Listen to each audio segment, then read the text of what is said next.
잘 아는 그 시지프스 신화라고 있죠. 그 돌을 정상까지 굴린 다음에 다시 내려가서 다시 굴리게 하는 것을 반복하는 그런 형벌을 받은 그 시지프스. 그 신화처럼 인간의 삶을 그렇게 묘사한 것이 바로 시지프스의 신화죠. 인간이 그런 형벌 아래에 있다는 거죠. 왜냐하면 인간은 어떤 존재의 의미를 추구하는 그 사람들인데, 인간은 근데 그 의미 없이 하는 행동 속에서 인간은 좌절하고 낭망할 수밖에 없다라는 것을 묘사하고 있죠.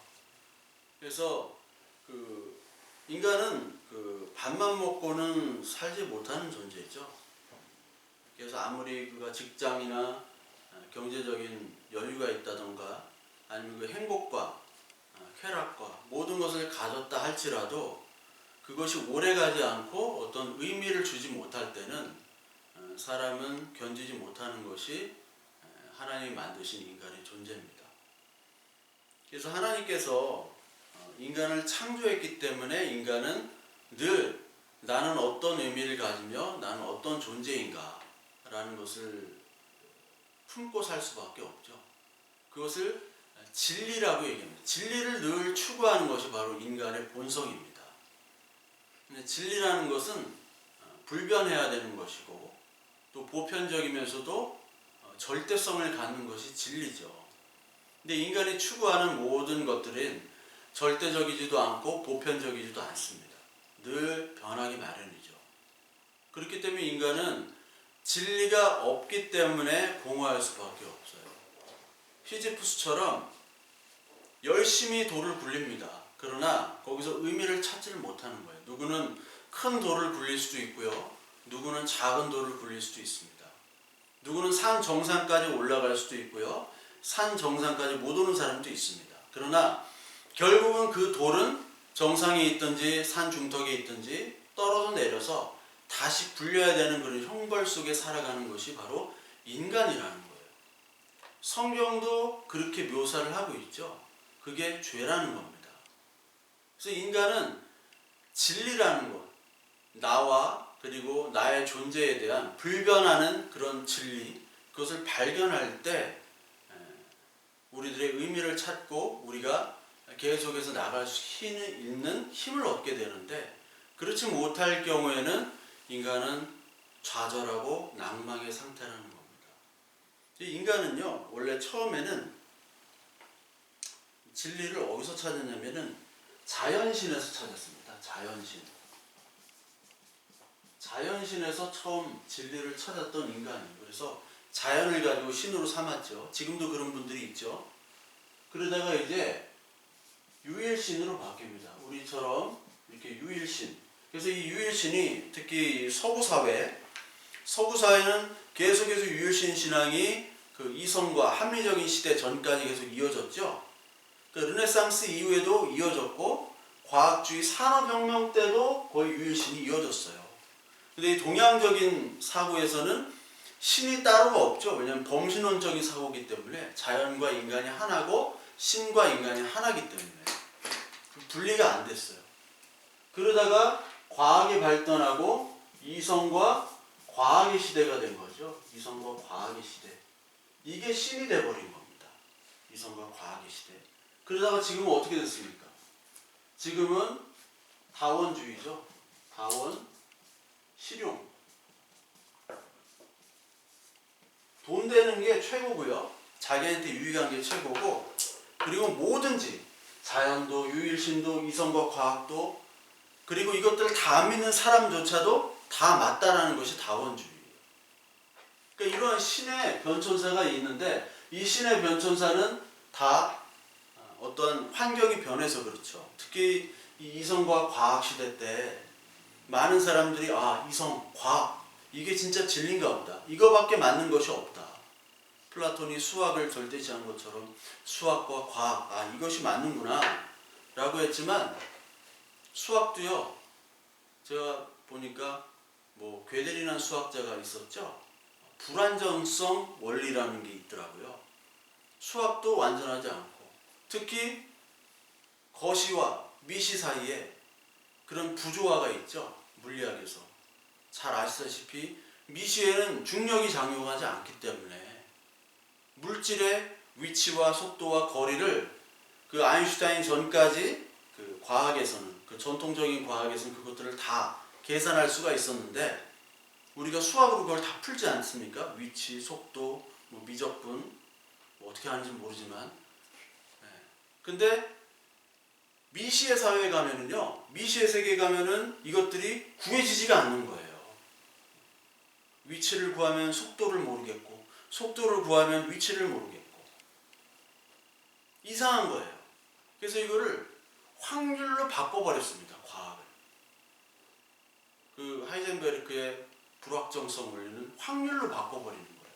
이 수학 공식이 확률이 되어버렸습니다. 그러니까 이게 진리인 줄 알았는데 이것도 아닌 것 같아.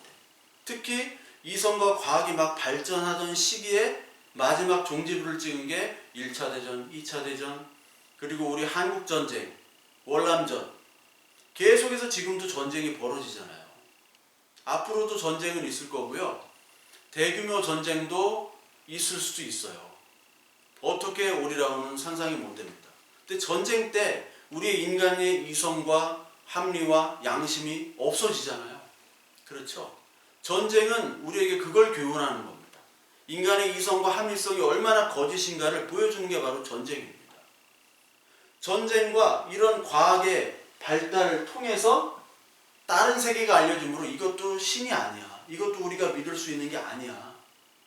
그렇게 돼버리니까 과연 진리는 어디서 찾아야 되느냐? 진리를 어디서 찾죠? 진리를 찾을 수 있는 것은 이제 이 땅에는 없고 하늘이 열려야 되는 겁니다. 하나님의 말씀, 오늘도 하늘도 열려야지만이 진리를 찾는다는 거예요. 그래서 요한복음 처음에 하늘이 열리는 장면이 나오죠? 요한복음 1장 우리 51절에 봤잖아요. 1장 51절. 진리를 찾아 방황하는 우리들에게 하늘이 열리지 않고서는 이 진리가 나오지가 않고 알 수가 없다는 것을 보여준 것이 바로 나다나엘에게 말씀하신 진실로 진실로 너에게 이르노니 하늘이 열리고 하나님의 사자들이 인자 위에 오르락내리락 하는 것을 보리라 하시니라. 이게 야곱에게 임한 거잖아요. 야곱 창세기 때 임한 거. 그래서 하나님께서, 성령 하나님께서 주시는 믿음으로 말미암아 하늘이 열리게 되는 겁니다. 저와 여러분들에게 하늘이 열려서 하나님의 말씀이 우리 안에 들어오고요. 우리가 하나님께 기도를 올리고요. 이게 말씀은 내려오고 우리의 기도는 올라가고, 이게 동시에 작용하면서 하늘이 열리게 되는 겁니다.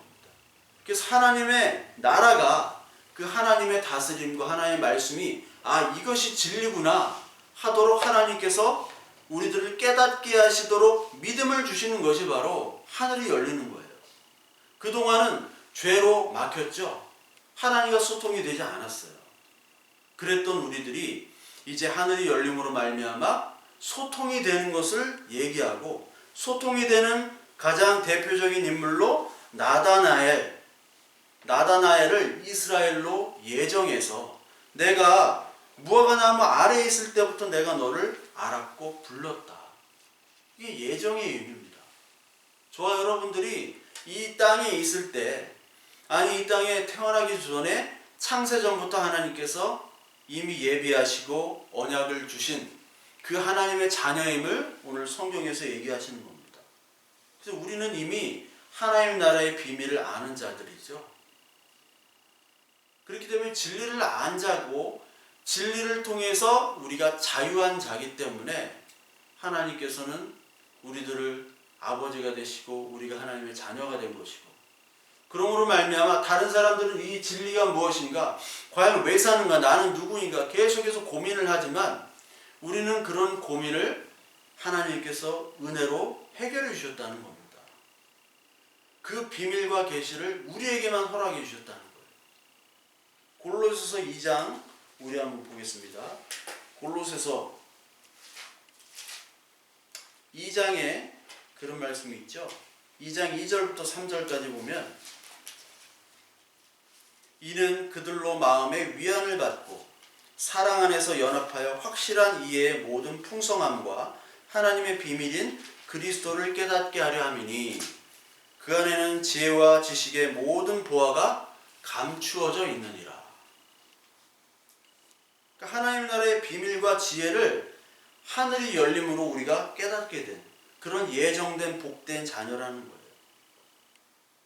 비밀인 그리스도가 바로 이 언약의 주체죠. 언약의 실체예요. 그 안에는 지혜와 지식의 모든 보화가 다 감춰져 있는 그 예수 그리스도를 우리 알게 하셨다. 저와 여러분들이 예전에 예수 그리스도와 전혀 관계없던 삶에서 생각해 보십시오. 그 전까지는 이런 것들을 추구했습니다. 과연 무엇이 진리일까? 내가 왜 살까? 내가 열심히 살고 또 행복을 쫓아 일하면서도 내가 과연 무엇을 위해 사는지, 나의 존재는 누구인지, 정말 하나님은 있는지, 신은 존재하는지 그런 게 의문은 품지만 아무도 답할 수도 없었고 아무도 거기에 정답을 말해주는 사람도 없었습니다. 왜요? 하늘이 닫혀있기 때문에. 인간은요, 아무리 열심히 자기의 욕망과 행복을 추구한다 한들 하나님의 창조한 피조물이기 때문에, 하나님의 형상을 닮았기 때문에 하나님을 알지 못하고서는 하나님께 그 하나님이 주시는 은혜와 하나님의 모습들, 하나님의 말씀들을 우리가 경험하고 느끼고 알지 못하면요, 우리는 만족감이 없는 존재로 창조된 거예요. 그거를 이 말씀으로 알게 하시고 거기서 그치는 것이 아니라 그리스도를 통해서 우리에게 자녀로 삼아주셨다는 것을 보여주시는 거죠. 그래서 하늘이 열린 그 다음에 처음 장면이 바로 오늘 가나 혼인잔치입니다. 하늘이 열렸어요. 하늘이 열리면 뭐가 나오냐? 아까 하나의 말씀이 떨어진다고 그랬죠?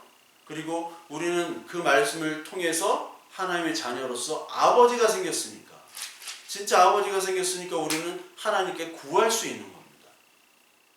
근데 하늘이 열리고 나서 지금 가나 혼인잔치 이적을 하나님께서, 예수님께서 보여주시죠. 그러니까 하늘이 열리고 나서 현상은 바로 이적을 보여주신다는 거예요. 이적. 근데 이적 중에 첫 번째 이적은 하나님, 예수님이 뭐를 만드셨냐? 술을 만드셨어요. 술. 하필이면 술을 만드셨어요. 이게 애주가들이 굉장히 좋아할 구절일 수 있는데 왜 하나님은 이 술로 기적을 만드셨을까? 근데 여러분, 우리가 출애굽기도 그렇고 이런 가나안 혼인잔치도 그렇고 이런 엄청난 이적과 기적의 사건들이 하나님에게는 전혀 도움이 안 되는 사건입니다. 우리를 위해서 주신 거예요. 우리를 위해서. 믿음 없는 우리를 위해서 주신 것이고 하나님에게는 전혀 도움이 안 돼요. 그러니까 하나님은 모든 것을 하실 수 있는데 이런 하찮은 기적들을 우리에게 보여주실 필요가 없는 거예요. 자신을 위해서는. 오히려요, 이것을 볼 때 이 가나 혼인잔치는 뭐의 시작이냐? 하나님의 영광의 시작이 아니에요. 예수 그리스도의 영광의 시작이 아니라 예수 그리스도의 고난과 죽음의 시작을 알리는 겁니다. 출애굽기도 마찬가지입니다. 출애굽기 막 애굽 다 멸망하죠. 근데 그 전에 예수님을 예표하는 그 양이 죽는 사건이 일어나잖아요.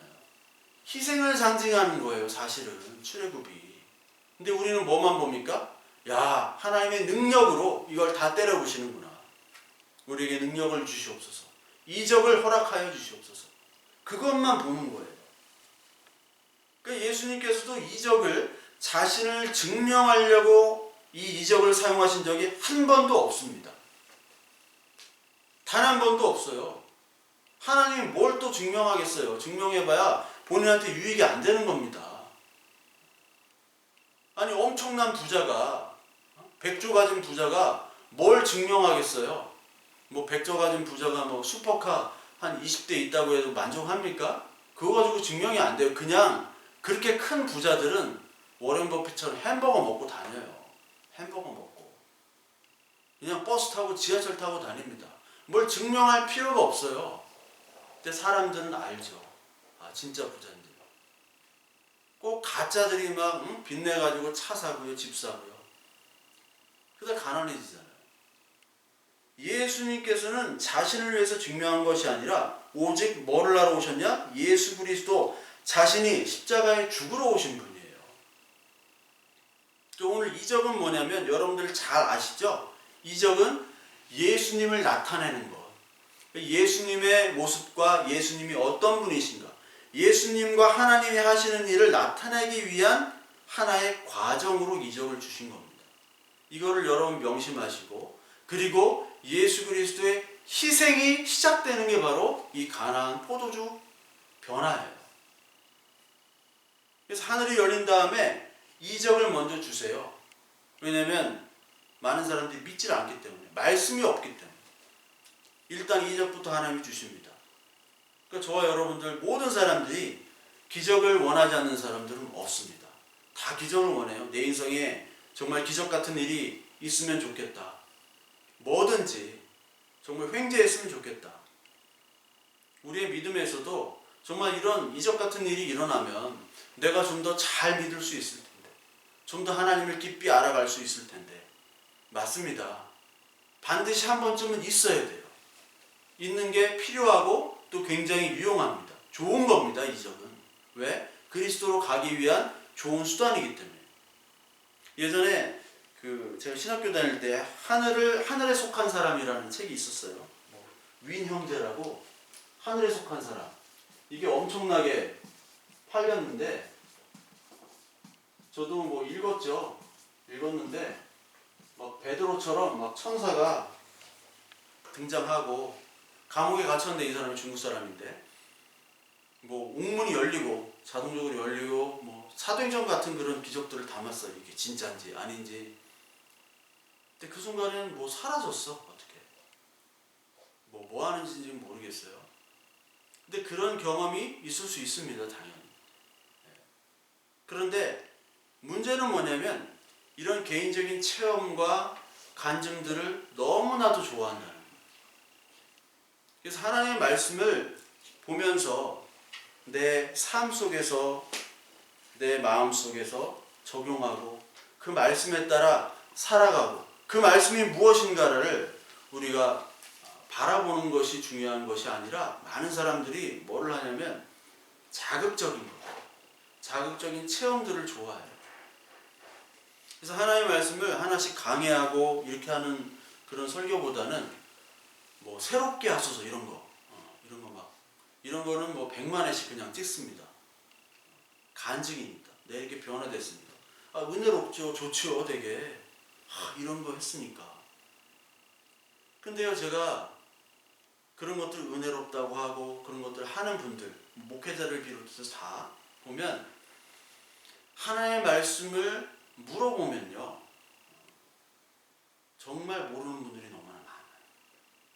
목회자분들이. 그러니까 가장 기본은, 우리의 구원은 믿음으로 받는 거고, 그건 다 알지만 과연 우리의 믿음, 우리가 믿는 하나님은 어떤 분인가, 예수 그리스도는 어떤 분인가에 대해서 얘기해보면 그분들이 별로 아는 게 없을 뿐만 아니라 전혀 다른 하나님에 대해서 얘기하는 분들이 너무나 많다라는 거예요. 익숙해져 있는 게 뭐냐면 이런 개인의 체험과 개인의 모습들, 그것들을 통해서 내가 좀 더 이 삶에서 유용하고 믿음에 도움이 되는 것들로 우리들의 믿음이 포장되어 있다는 거예요. 한꺼풀 벗기면. 그래서 우리는 지난 시간에도 지지난 시간에도 얘기했지만 기본으로 돌아가라는 거였죠. 기본으로 돌아가. 과연 이것이 어디서부터 나왔는가? 그거를 통해서 하나님께 기도를 하라는 거예요. 하나님, 내가 이 말씀을 통해서, 하나님, 내가 잘 모르는데 내 신앙이 맞습니까? 그 기도를 먼저 드려야 되는 거예요. 그 기도. 그러니까 우리 모르면 용감해요, 되게. 주다스 프리스트의 Before the Dawn이라는 노래가 있어요. 주다스 프리스트는 굉장히 강한 락 음악을 했는데, 그런 발라드 기억도 안 날 거예요, 걔는요. 근데 돈이 새벽 아닙니까? 근데 원어민들은 돈이라는 말을 쓰지가 않아요, 거의. 그냥 모닝입니다, 다. 돈이라는 말은 시적인 언어예요, 그냥 우리가 시에서 쓰는 그런 언어. early morning, morning 이렇게 하면 다 알아들어요. 쓰지도 않고. 근데 우리는 돈이라고 이렇게 알잖아요, 새벽. 그러니까 우리는 문자적으로만 알아듣지만 실상은 저기는 전혀 다른 용어로 쓰는 거예요. 요즘 뭐 최애란 말을 많이 쓰죠. 최애. 내가 가장 좋아하는 거다. 최애.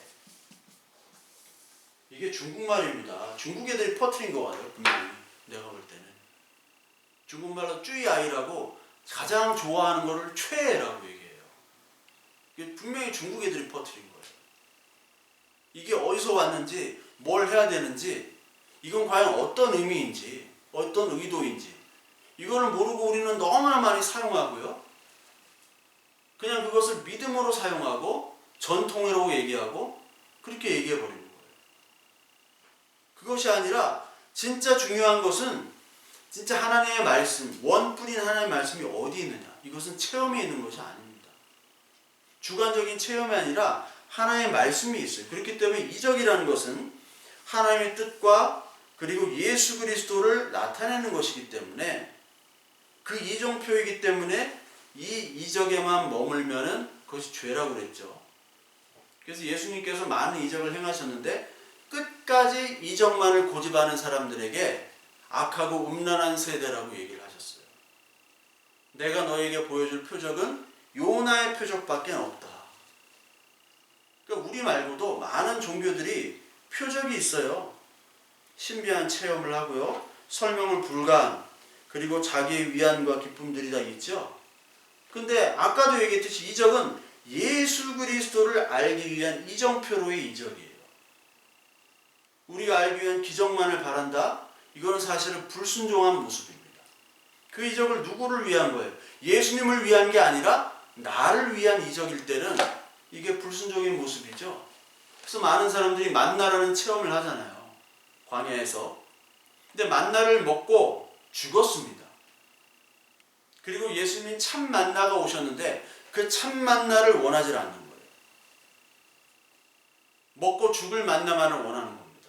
이게 불순종이에요. 그러니까 이적이 하늘에서 만나라는 음식이 떨어지는데 그 이적에 감탄을 하지만 실제 그 이적이 떨어지고 끊어지고 예수님이란 참 만나가 오셨을 때는 많은 사람들이 그걸 알지 못하는 거예요. 왜? 자기가 원하는 그런 이적이 아니기 때문에. 참 메시아를 통해서 참 메시아의 일들을 보여주시기 위해서 이적을 보여주셨는데 인간들은 전부 다 동상이몽이에요. 다른 꿈만 꾸고 있는 겁니다.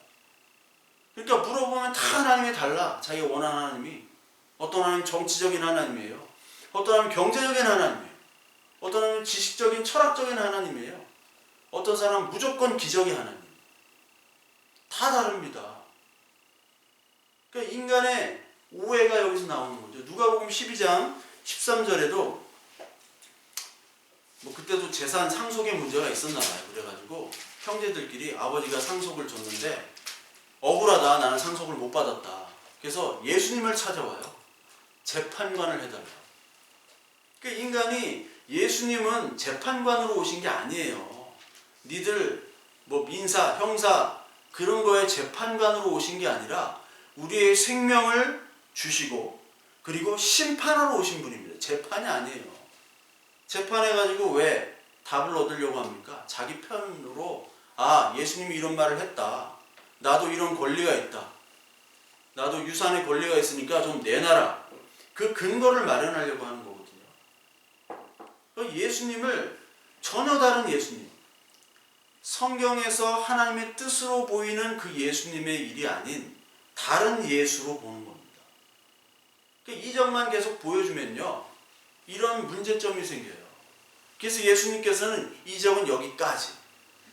진짜 이적은 뭐냐? 내가 하나님의 본체인 내가 이 땅에 와서 십자가에 못 박혀 죽는 것이 이적이에요. 그거를 보여주시는 겁니다. 그러니까 우리가 종종 경험되는 신비의 체험들, 이적들 좋은 겁니다. 그러나 하나의 말씀이 채워지면요. 이적은 사명을 다하고 사라져야 되는 거예요. 마치 복음이 오면 율법이 사라지는 것처럼. 그게 이적입니다. 특히 이적은 제가 말씀드렸듯이 휘발성이 있다고 그랬죠? 금방 사라져요. 우리 인간은 가장 큰 죄성 중에 하나가 잊어버리는 겁니다. 그래서 은혜도 잊어버리고요. 이적도 잊어버리고 기쁨도 잊어버립니다. 아무리 큰 행복과 쾌락을 줘도 잊어버려요. 왜 그런지 모르는데 잊어버려요. 내가 이것만 하면은 정말 더 이상 바랄 것이 없다. 이걸 이뤘어요. 근데 그것이 며칠 못 가죠. 다른 욕심이 생깁니다. 돈 욕심 우리 있잖아요. 근데 돈이 없기 때문에 욕심 없는 거예요. 내가 만약에 이 돈을 어디다 투자를 했다고 생각하면 나의 인격, 나의 지정의가 그 돈으로 다 전환이 되어버립니다. 전환이 되어버려요. 누구나 그래요. 누구나. 그 돈이 좀 부풀어 오르면 좋아하고 그 돈이 사라지면 슬퍼하고 아파해요. 그러니까 인간은 늘 이랬다 저랬다 그런 사람들이기 때문에 이러한 이적들은 그 자체로는 죄가 될 수가 있어요. 여러분 다윗에게는 큰 기적이 별로 없었다는 걸 아시죠? 다윗의 기적이 별로 없어요. 큰 기적이 없어요. 다윗 같은 인물에게 기적을 안 주셨어요. 하나님이. 왜 안 주셨을까? 다윗은 시편을 썼죠. 시편. 하나의 말씀, 교제, 기도가 충만한 사람이에요. 기도가. 그렇기 때문에 이 다윗에게는 크나큰 이적이 별로 필요가 없었습니다. 이상한 애들 있죠. 기도원 이런 애들, 문제 있는 애들, 이런 애들은 계속 막 달라고 솜털이 젖게 하고 땅은 마르게 하고 또 땅은 젖게 하고 솜털은 마르게 하고 계속 달라고 그래요. 줬어요. 하나님이 이적을 줬어. 다윗은 한 번도 이적이 없어요. 근데 준 놈은 또 이상한 짓을 해요. 기도원 막 이상한 짓 하고. 근데 다윗은 시편 말씀, 그리스도의 예언 다 기록했잖아요. 하나님의 말씀이 충만하기 때문에 그에게는 이적이 따로 필요가 없어요. 이적은 필요하지만 우리가 경험해야 되지만 하나님의 말씀이 채워지면요 크게 필요가 없습니다. 그러니까 보지 않고 믿는 자가 복된 자다라고 예수님께서 얘기하신 것이 바로 그 관점입니다.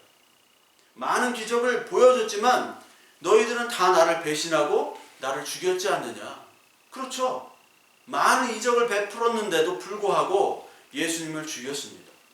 많은 이적을 베풀었는데도 광야 이스라엘 백성들이 모세를 죽이려고 하고 하나님을 거부하고 대적하고 불순종했죠. 며칠 못 가는 게 이적이. 그 큰 이적을 베풀어줘도. 그러니까 이는 이적이 사탄의 도구가 될 수 있습니다. 불신앙의 모습이 될 수가 있어요. 그러니까 유다 광야로 예수님께서 그 시험을 받을 때도 사탄이 계속 이적을 행하라고 얘기하잖아요. 그러면 사람들이 너를 따를 거야. 그리고 이적을 행하면 네가 왕이 되기 때문에 십자가에서 안 죽어도 돼. 말씀으로 유혹을 하거든요.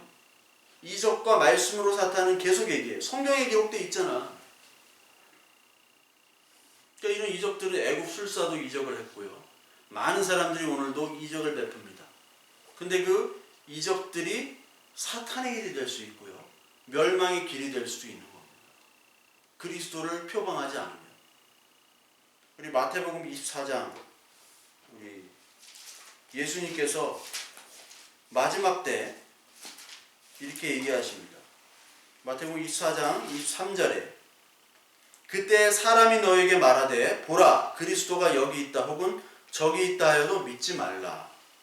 거짓 그리스도들과 거짓 선지자들이 일어나 큰 표적과 기사를 보여 할 수만 있으면 택하신 자들도 미혹하리라. 그렇죠?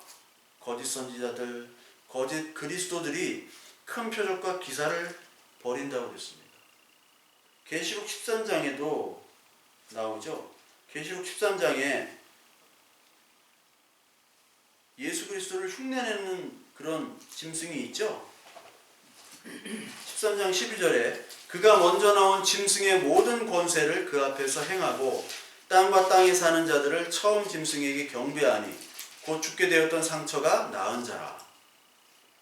큰 이적을 행하되 심지어 사람들 앞에서 불이 하늘로부터 땅에 내려오게 하고 짐승 앞에서 받은 바 이적을 행함으로 땅에 거하는 자들을 미혹하며 땅에 거하는 자들에게 이르기를 칼에 상하였다가 살아난 짐승을 위하여 우상을 만들라 하더라. 여기 다시 살아나는 거예요. 부활을 흉내냅니다. 이 어린 양 흉내로.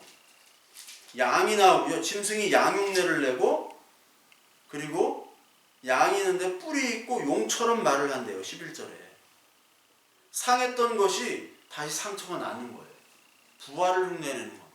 부활을 흉내내는 666. 이게 이적인 거예요.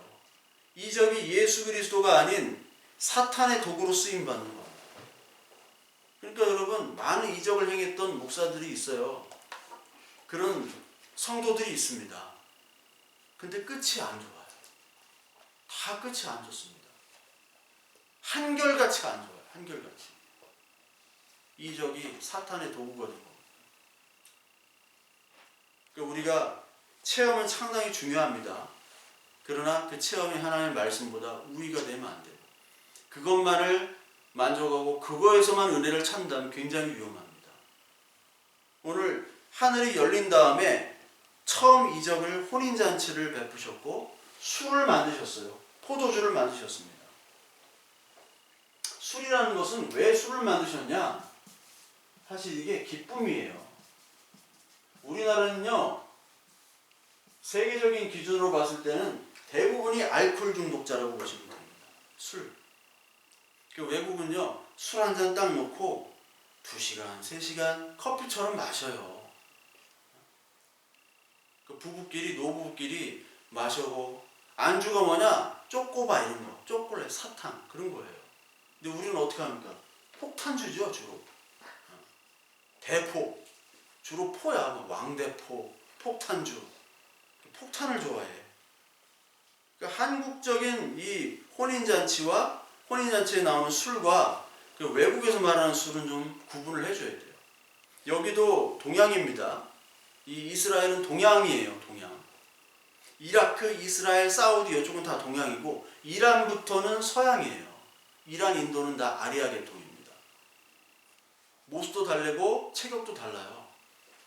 동양적인 분위기. 우리나라 한국 결혼식은 예전에는 전통 결혼식은 이렇게 잔치를 많이 했어요. 그래서 피로연 같은 거를 중요시했는데 지금의 결혼식은 뷔페 먹고 축의금 내고 그냥 오죠.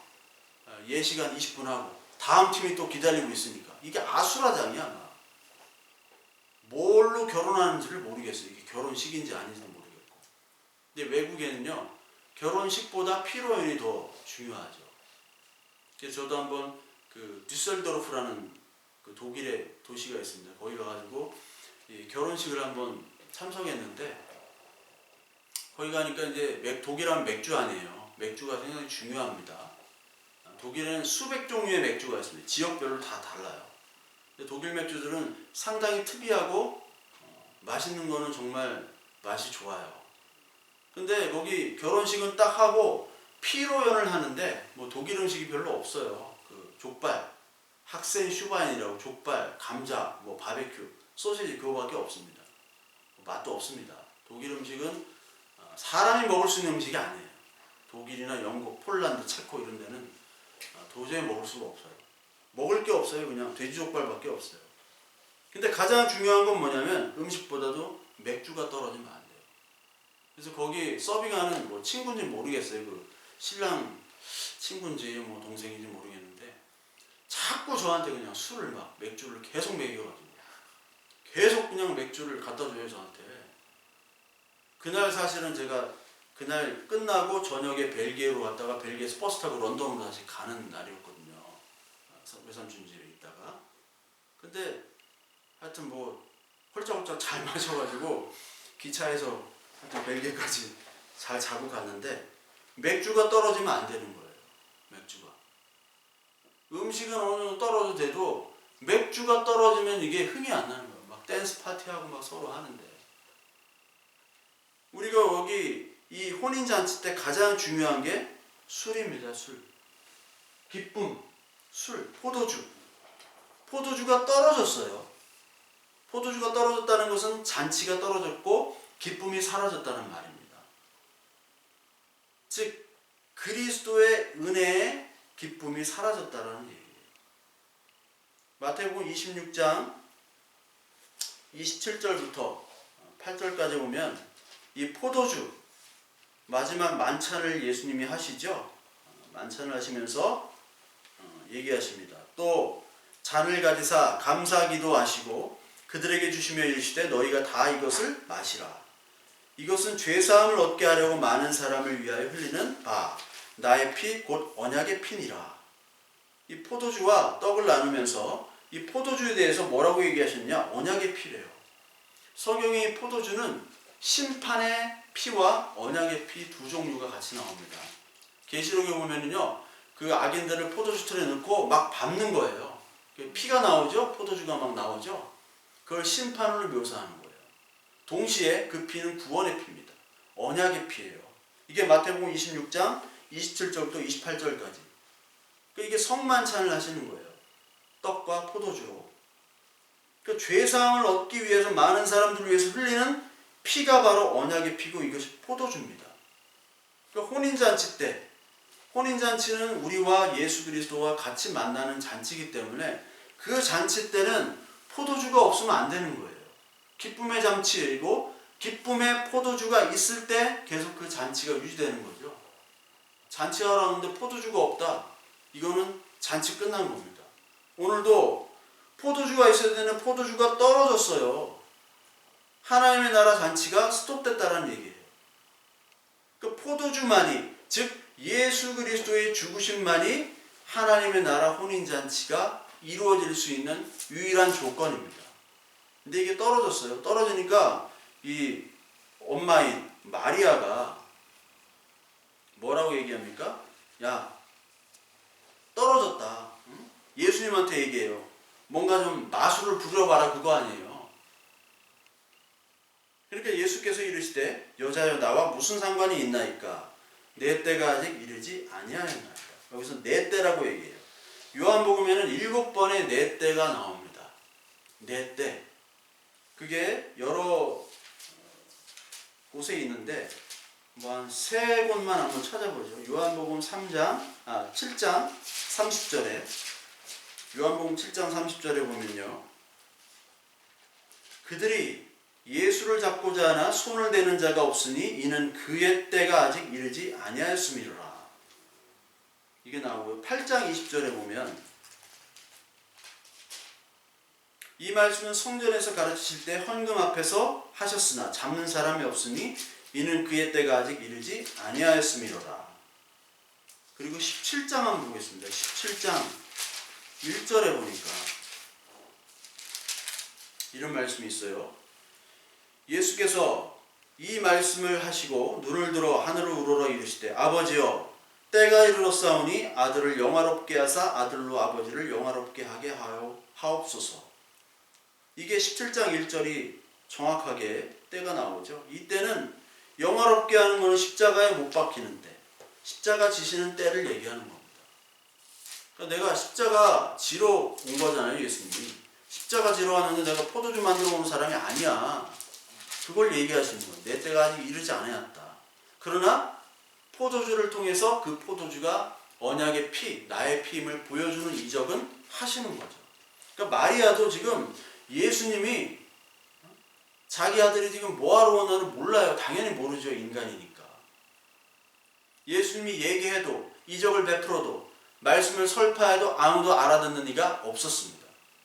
제자뿐만 아니라 아무도 몰랐어요. 그게 당연하죠. 알아들으면 뭐 예수님이 할 일이 없죠. 마리아도 아직까지는 아무도 모르는 이 상태에서 하늘이 열린 이 모습을 이적을 통해서 지금 보여주시는 거예요. 예수님이. 그러면서 우리가 주목해야 될 게 여기 나오는 돌 항아리입니다. 돌 항아리가 몇 개냐면 6개입니다. 6절에 보니까 유대인의 정결 예식을 따라 2-3통 드는 돌 항아리 6이 놓여 있는지라. 돌 항아리 6이 있는데 거기에 원래 정결 예식은 유대인의 정결 예식 중에 많은 부분들이 먹고 마시고 씻는 거라고 얘기했죠. 우리가 생각하는 그런 종교적인 뭐 성전에서 그리고 절기 그런 것도 있지만 진짜 자세한 부분들은 먹고 마시고 씻는 것, 뭐는 먹고 뭐는 먹지 말고 이런 것들을 가지고 굉장히 신경을 썼어요.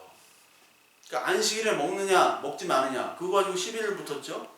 지금도 이스라엘에 가면은 뭐 안식일 전에는 그것들 다 그냥 뭐 누룩을 다 없애고요, 상점 잡고 엘리베이터도 못 다녀요. 왜 그 짓을 하는 거예요? 아직까지 율법에 매여 있으니까. 그 정결 예식은 외출 후에 깨끗이 씻고 먹어야 되는 거예요. 씻지 않으면은 그것이 부정한 음식이고 그건 하나님을 거역하는 게 되버려요. 율법이 이렇게 만들었어요, 사람을. 그냥 안 씻고 먹어도 되잖아요. 지 입으로 들어가는 거. 지가 뭐 병에 걸리든지 말든지. 근데 그거를 믿음의 기준에다가 맞춰놓은 겁니다. 그러니까 이슬람도 똑같아요. 왜냐면 구약의 율법이니까. 근데 여기 6통이 있는데 여기에 지금 물이 있습니까? 없습니까? 물이 없어요. 물이 부족해요. 다 썼죠. 손님이 많으니까. 항아리가 빈 겁니다. 6통의 율법 항아리. 항아리가 6개죠. 그 6항아리는 아무리 씻겨도 7으로 대변되는 온전한 하나님의 상태에 이를 수가 없는 것을 상징하는 겁니다. 그런데 그 6항아리에 물이 채워져도 부족한데 물도 안 채워져 있는 거예요. 즉, 이 율법을 통해서 열심히 노력은 하지만 이 율법도 지켜지지 않는 빈 껍데기 종교 생활을 상징하는 게 바로 6개의 항아리입니다. 빈 껍데기예요. 이슬람 라마단 같은 거 하잖아요. 그거 왜 하는지 모르겠어요, 지들도. 그냥 하루 종일 굶었다가 밤에 폭식을 하는 거. 그게 무슨 금식입니까? 우리도 마찬가지잖아요. 그냥 금식했다가 폭식을 해요. 교회에서 막 릴레이 금식이라고 하고. 다 그런 경험 했잖아요. 아침 금식, 와, 좋다. 저녁 금식, 이거 저녁에 힘든데. 그걸 왜 하고 있어요? 아니, 잘 먹고 기도하면 되지. 안 그래요? 잘 먹고 기도하고, 봉사하고, 헌신하고, 어려운 사람들 구제하고. 그러면 되는데 굳이 그냥 막 금식을 해야 돼. 거기 금식 빠지면요, 믿음 없는 사람이 돼버려요. 나는 못한다 하면. 이게 사람 잡는 거죠. 그 인간 규범만을 충만하게 있는 것. 기쁨이 없어요. 이슬람교 같은 데 가보세요. 기쁨이 없어요, 거기.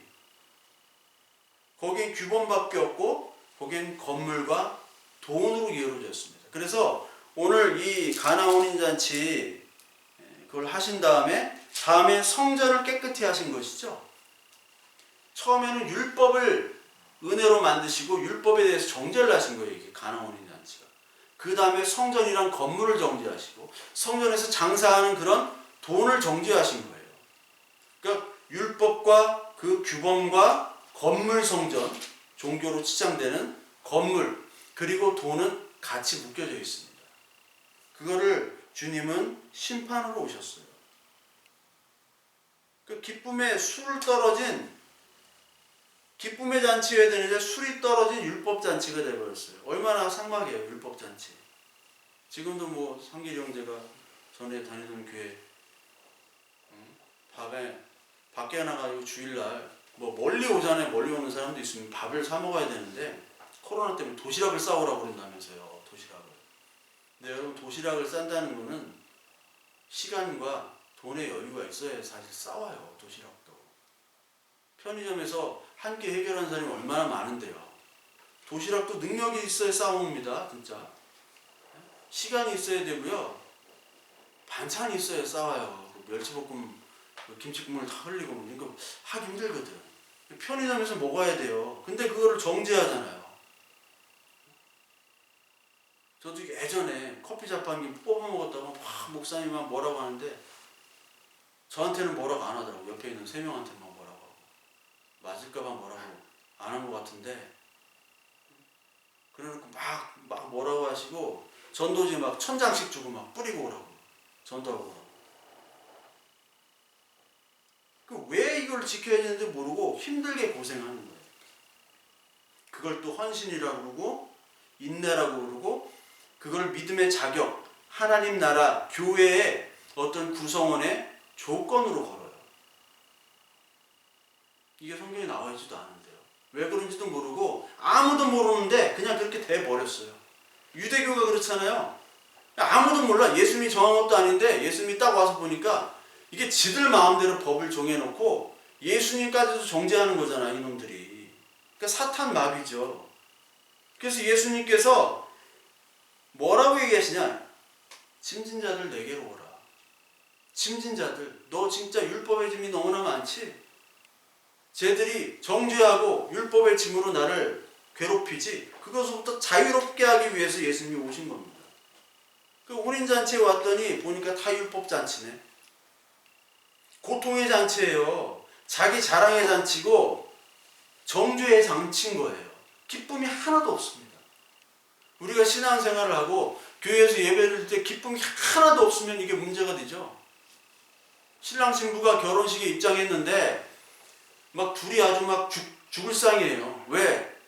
혼수 때문에 싸웠거든. 그런 게 결혼식이 됩니까? 지금도 혼수 때문에 싸우는 거예요. 네가 더 잘났다. 네가 더 많이 했다. 내가 더 많이 했다. 율법잔치는 그래요. 율법잔치는.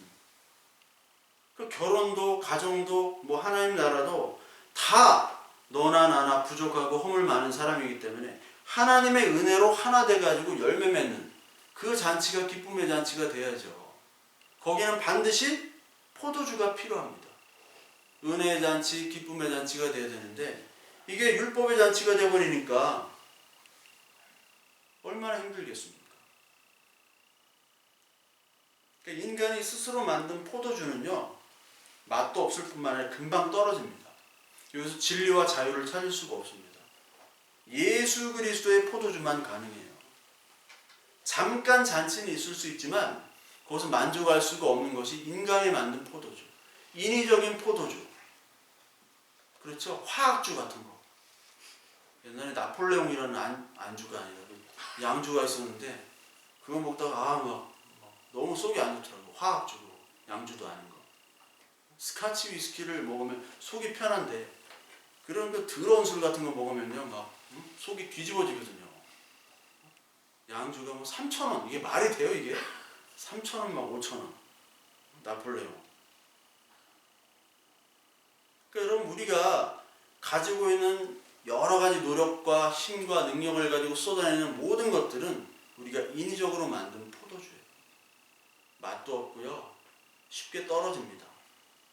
이것이 바로 죄와 사망에 갇혀있다라는 의미예요. 그래서 솔로몬은 인간의 모든 성취를 허무라고 얘기했습니다. 인간은 죄와 사망에 갇혀있기 때문에 모든 성취는 결론은 허무예요. 시지프스 얘기했죠. 결론은 위로 굴렸어요. 정상까지 다 도달했는데 그 무게에 못 이겨서 다시 굴러 내려가야 되는 거예요. 죽음의 굴로 들어가야 되는 겁니다. 그랬던 우리들을 마라의 쓴물에서 갇힌 우리를 십자가 언약으로 단 생명수를 주신 것 같이 하나님은 우리에게 임하셨죠. 고통이 나무의 인생에서 기쁨이라는 의미가 나옴인데 고통의 삶을 살았죠. 근데 보아스와 룻을 통해서 자녀가 나옴으로 기쁨이 생겼죠. 자기 이름을 다시 찾게 해주셨어요. 우리는 고통의 이름이었는데 예수님께서 기쁨의 이름으로 다시 우리를 살려주셨죠. 우리 율법이나 항아리 물론은요 적당히 흉내는 가능하지만 결혼도 잔치도 할 수 없습니다. 그 항아리는 예수 그리스도께서 오시기 전까지만 유효한 겁니다. 그래서 갈라디아서 3장 12절 13절을 보시면 율법은 믿음에서 난 것이 아니니 율법을 행하는 자는 그 가운데서 살리라 하셨느니라. 그리스도께서 우리를 위하여 저주를 받은 바 되사 율법의 저주에서 우리를 속량하셨으니 기록된 바 나무에 달린 자마다 저주 아래 있는 자를 자라 하였음이라. 율법의 저주로부터 우리를 속량하셨죠. 약속의 자손이 오기까지 있는 거예요. 19절에 보면 그런즉 율법은 무엇이냐? 범법함으로 더하여진 것이라 천사들을 통하여 한 중보자의 손으로 베푸신 것인데 약속하신 자손이 오기까지 있을 것이라. 약속하신 자손이 오면 율법은 이제 사라져야 돼요. 완전한 것으로 완성이 되는 겁니다. 예수님이 그 율법을 덮으시잖아요. 율법은 우리를 정죄하지만 은혜로 덮기 때문에 율법은 이제 힘을 발휘하지 못하죠. 갈라디아서 3장 23절부터 27절까지 보면 믿음이 오기 전에 우리는 율법 아래 매인 바 되고 계시될 믿음의 때까지 갇혔느니라. 이같이 율법이 우리를 그리스도께로 인도하는 초등교사가 되어 우리로 하여금 믿음으로 말미암아 의롭다함을 얻게 하려 함이라. 믿음이 온 후로는 우리가 초등교사 아래 있지 아니하도다. 너희가 다 믿음으로 말미암아 그리스도 예수 안에서 하나님의 아들이 되었으니 누구든지 그리스도와 합하기 위하여 세례를 받는 자는 그리스도로 옷 입었느니라. 은혜의 옷 그리스도의 혼인잔치 예복을 통해서 이 항아리들이 하나님의 은혜로 회복되는 거죠. 그러니까 율법은 유대인들에게 생명과 같은 의미입니다. 잘 지켜지는 것이 믿음이고 의미가 있는 것인데 그게 생명 자체예요. 근데 우리에게는 어떤 이런 율법이 없고 도덕과 선한 양심과 어떤 종교 행위들이 율법으로 우리는 잘 지키려고 하고 있죠. 근데 그것이 우리에게 절대적인 기쁨을 줄 수가 없습니다. 은혜의 포도주 예수 그리스도의 피만이 이 잔치에 초대되고 기쁨과 감사함을 느낄 수 있는 원동력이죠. 스스로 만든 뿌리 없는 종교 행위들이 이제는 그걸로부터 벗어나야 돼요. 거기서 출애굽해야 돼요. 이런 것들은 우리에게 짐을 쓰이고 우리의 영혼과 하나님과의 관계를 갉아먹는 그런 존재들입니다. 하나님은 우리로부터 이러한 구속 그리고 율법적인 헛된 것들, 아니 하나님 주신 율법도 아니라 우리가 만들어 놓은 규정들이에요. 쓸데없는 규정들. 그것으로부터 해방되고 하나님만 찾는 사람들을 원하는 거예요. 율법잔치인 혼인잔치에 예수 그리스도가 오신 그 하나님, 그 물이, 율법의 물이 은혜의 포도주로 변화해서 하나님께서 주신 그 은혜를 맛보기를 원하시는 거예요. 니들이 율법의 맛만 봤지 그거 정말 맛없는 거야. 그거 짐이고 힘든 거야. 그거 먹으면 너 죽어. 내가 준 포도주를 마셔야 돼. 이것이 얼마나 맛있냐, 얼마나 다냐.